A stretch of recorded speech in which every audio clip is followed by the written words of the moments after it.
Class 9 का 4th video lecture है और यहाँ पे हम लोग प्रोकैरियोटिक और यूकैरियोटिक सेल के बारे में बात करेंगे। ऑर्गेनिज्म को क्लासिफाई किया गया है on the basis of the cell, जैसे उनके सेल में जैसा प्रेजेंट होते हैं उसके बेसिस पर उसे क्लासिफाई किया गया है। किस बेसिस पे किया गया है कि उनमें न्यूक्लियर मेम्ब्रेन प्रेजेंट है या नहीं है। अगर प्रेजेंट है तो वो यूकैरियोटिक है और अगर एब्सेंट है तो वो प्रोकैरियोटिक है।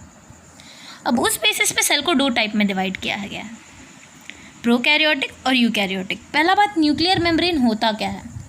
तो न्यूक्लियर मेम्ब्रेन जो होता है वो एक डबल मेम्ब्रेन होता है, डबल मेम्ब्रेन स्ट्रक्चर होता है और ये क्या करता है, सेल का न्यूक्लियस को सेपरेट करता है रेस्ट ऑफ द सेल से। हम लोग पढ़ेंगे न्यूक्लियस आगे क्या होता है। तो ये क्या करता है, सेल के न्यूक्लियस को, यहाँ पे देखिए, सेल का न्यूक्लियस को सेपरेट करता है रेस्ट ऑफ द सेल से, न्यूक्लियर मेम्ब्रेन। जैसे कि ये अगर एक न्यूक्लियस है तो इसको मेरा मुट्ठी सेपरेट कर रहा है, ये पूरा अगर बुक एक सेल है तो इससे वो सेपरेट कर रहा है। और अगर ये सिर्फ प्लेन ऐसे ही रखा हुआ है, मेरा हाथ इसको कुछ नहीं सेपरेट कर रहा, तो ये आपका प्रोकैरियोटिक सेल हो गया। और अगर ये इनक्लोज है, ये सेपरेट है, पूरा अलग है एकदम सेल से, तो ये आपका यूकैरियोटिक सेल हो गया। उस बेसिस पे सेल को 2 तरीके में डिवाइड किया गया है। प्रोकैरियोटिक मतलब जिसमें न्यूक्लियर मेम्ब्रेन एब्सेंट हो, जैसे कि ये जो है ऐसे रखा हुआ है, इसमें मेरा हाथ नहीं है, मतलब ये हो गया जिसमें न्यूक्लियर मेम्ब्रेन एब्सेंट है। और एक होता है यूकैरियोटिक जिसमें न्यूक्लियर मेम्ब्रेन प्रेजेंट है, जैसे कि ये पूरा सेपरेट है आपके सेल से, रेस्ट ऑफ द सेल से। Prokaryotic cell, organism with cell in which nuclear membrane is not bounded with a nuclear membrane are called prokaryotes। जिसमें न्यूक्लियर मटेरियल जो होता है वो डेफिनेट न्यूक्लियर मेम्ब्रेन से बाउंड नहीं होता है, उसको हम लोग प्रोकैरियोट बोलते हैं। प्रो का मतलब होता है before nucleus. Example bacteria, blue green algae, ये सब एग्जाम्पल, मोस्टली यूनिसेलुलर ऑर्गेनिज्म होते हैं प्रोकैरियोटिक के example. These are the most primitive cells. Most primitive cell मतलब ये अंडर डेवलप्ड होते हैं, ये फुल्ली डेवलप नहीं होते हैं, इनके अंदर बहुत सारी चीज़ें नहीं होती है, जैसे इनमें एंडोप्लाज्मिक रेटिकुलम, माइटोकॉन्ड्रिया, ये सब नहीं होता है। इसमें बहुत सारी चीज़, सेल ऑर्गेनेल्स भी एब्सेंट होती है। इसमें सिर्फ राइबोसोम पाया जाता है। तो आगे बढ़ते हैं। Nuclear material consist of single chromosome which is in direct contact with the cytoplasm.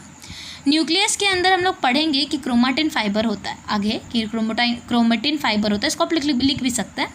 जो फर्दर क्या होता है कि सेल डिवीजन जब ये कंडेंस होता है तो ये क्रोमोसोम में बदल जाता है। हम लोग पढ़ेंगे आगे तो तब समझ में आ जाएगा। ये क्या होता है, ये क्रोमोसोम जो होता है डायरेक्ट कॉन्टैक्ट विद साइटोप्लाज्म, ये डायरेक्ट कॉन्टैक्ट में होता है साइटोप्लाज्म के। साइटोप्लाज्म क्या होता है, हम बताए थे, ये डेंस लिक्विड होता है जो न्यूक्लियस के अंदर फैला हुआ रहता है। जैसे कि ये जो पर्पल वाला अगर एरिया का बात करें तो पूरा आपका साइटोप्लाज्म में आ जाएगा। In prokaryotic cell other membrane bound organelles such as mitochondria, endoplasmic reticulum, lysosome, chloroplast, Golgi body, ये सब एब्सेंट होता है।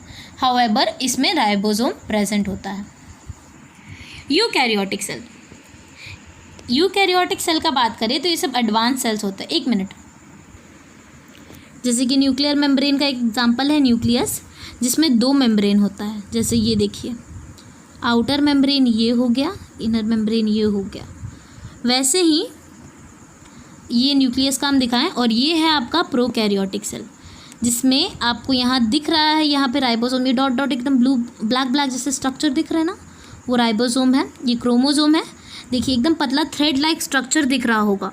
ये क्रोमोसोम जो होता है ना, ये क्रोमाटिन फाइबर है एक्चुअली, इसमें दिखाना इन लोग अच्छे से नहीं दिखाए हैं।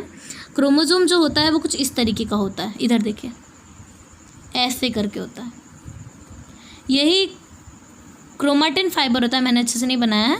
यही क्रोमाटिन फाइबर जो होता है वो कंडेंस करके आपका क्रोमोसोम बन जाता है, जो डीएनए कंटेन करता है।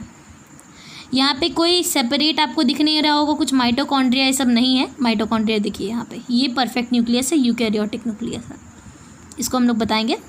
यहाँ पे आपको एक फिम्ब्रे दिख रहा होगा। फिम्ब्रे का फंक्शन क्या होता है, फिम्ब्रे कनेक्शन में हेल्प करता है, और फ्लैजिला जो होता है ये मूवमेंट में हेल्प करता है, इस सेल को मूव करने में।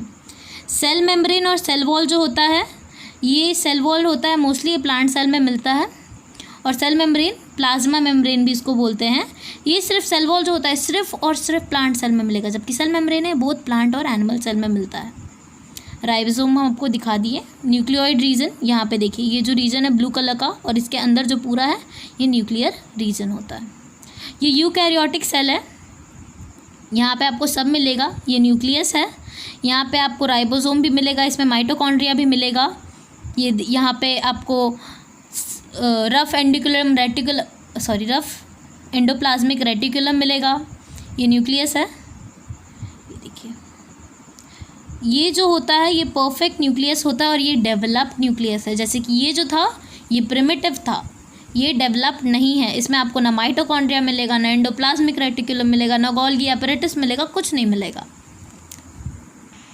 आगे बढ़ते हैं यूकैरियोटिक सेल में। तो ये एडवांस सेल्स होते हैं और कंप्लीट सेल होते हैं। मतलब वो प्रिमिटिव था, मतलब वो अंडर डेवलप्ड था, और ये डेवलप्ड है। ये कंप्लीट सेल है, इसमें एक न्यूक्लियस है जिसमें न्यूक्लियर मेम्ब्रेन है, ये डेफिनेट न्यूक्लियर मेम्ब्रेन है। In eukaryotic cell other membrane bound organelles such as mitochondria, ribosome, lysosome, endoplasmic reticulum, Golgi body present होता है। इसमें mitochondria, ribosome, lysosome, endoplasmic reticulum, chloroplast, Golgi body सब present होता है, जबकि उसमें एब्सेंट होता है। Virus do not easily fit in the definition of cell. मतलब वायरस जो होते हैं इसको ना हम लोग ढंग से सेल नहीं बोल सकते हैं, क्योंकि they are often described as living chemicals. इसको लिविंग केमिकल्स बोला जाता है। क्यों बोला जाता है? क्योंकि लिविंग, इन लोग लिविंग भी होता है और कहीं ना तो कहीं लोग नॉन लिविंग भी होते हैं, इसलिए इसको बाउंड्री ऑफ नॉन लिविंग और लिविंग में बोलते हैं। क्योंकि लिविंग क्योंकि ये लिव करते हैं, और नॉन लिविंग इसलिए क्योंकि क्रिस्टल में बदल जाते हैं नॉन लिविंग की तरह, और as a cellular form which are degenerated through parasitism.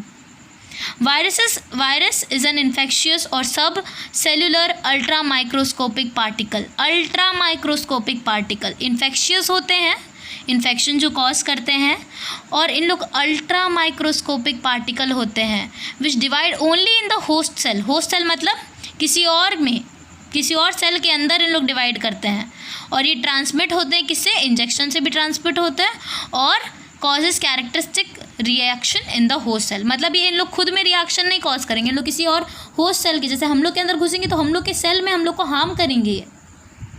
Difference between prokaryotic and eukaryotic cell. पहला बात है साइज़। प्रोकैरियोटिक सेल का साइज़ जो होता है वो 1 नैनोमीटर टू 10 नैनोमीटर होता है। क्यों? क्योंकि इसमें देखिए बहुत सारा न्यूक्लियर मेम्ब्रेन भी नहीं प्रेजेंट होता है, इसमें ना ही आपका सेल ऑर्गेनल नहीं होता, इसका साइज़ ऑटोमेटिकली छोटा हो जाएगा। और जनरली ये लार्ज होते हैं 5 nanometre to 100 nanometre. Cell non cellulosic, मतलब इसमें सेल्यूलोज का लेयर नहीं होता है, और सेल्यूलोइक इन प्लांट सेल, मतलब सेल्यूलोज का लेयर होता है। सेल्यूलोज सेल वॉल जो होता है वो सेल्यूलोज से बना होता है। इसमें सेल ऑर्गेनल्स एब्सेंट होते हैं एक्सेप्ट राइबोसोम। ये पूछा जाता है, राइबोसोम प्रोकैरियोटिक सेल में होता है। ये बहुत ही इम्पॉर्टेंट पॉइंट है और ये नोट डाउन करने वाला है कि इसमें राइबोसोम प्रेजेंट है। बाकी ये सब कुछ नहीं प्रेजेंट है, बट राइबोसोम प्रेजेंट इसमें प्रेजेंट होता है सब। Mitochondria, endoplasmic reticulum, Golgi apparatus, lysosome, peroxisome, plastid, और इसमें राइबोसोम्स भी होता है। न्यूक्लियर मेम्ब्रेन इसमें एब्सेंट होते हैं। न्यूक्लियोइड और nuclear region is not surrounded by a nuclear membrane. मतलब न्यूक्लियर जो रीजन होता है वो न्यूक्लियस जो होता है वो किसी से सराउंडेड नहीं होता है न्यूक्लियर मेम्ब्रेन से, और डीएनए नेकेड होता है, मतलब दिखाई देता है। इसमें प्रेजेंट होता है। DNA is surrounded by nuclear membrane. DNA जो होता है वो न्यूक्लियर मेम्ब्रेन से सराउंडेड होता है। इसमें सिंगल क्रोमोसोम मिलेगा, मतलब एक ही क्रोमोसोम मिलेगा, इसमें एक से ज़्यादा क्रोमोसोम मिलेगा। न्यूक्लियोलस, अगर न्यूक्लियोलस एब्सेंट है, इसमें प्रेजेंट है। साइटोस्केलेटन एब्सेंट है, इसमें प्रेजेंट है। सेल डिवीजन जो होता है बाय फिशन और बडिंग होता है। फिशन मतलब हो गया, इसके बारे में आगे ही पढ़ेंगे, इसको भी नहीं बताना है। बडिंग का हो गया कि बड एक सेल होता है, इसके यहाँ पे बड फॉर्म हो जाएगा, और बड फॉर्म करके यही जो होता है डिवाइड करके फर्दर न्यू ऑर्गेनिज्म बना लेता है। माइटोटिक और मियोसिस डिवीजन भी हम लोग आगे बताएंगे। अभी तक के लिए इतना ही काफ़ी है, हम लोग फिर नेक्स्ट टॉपिक स्टार्ट करेंगे सेल के बारे में। So thank you.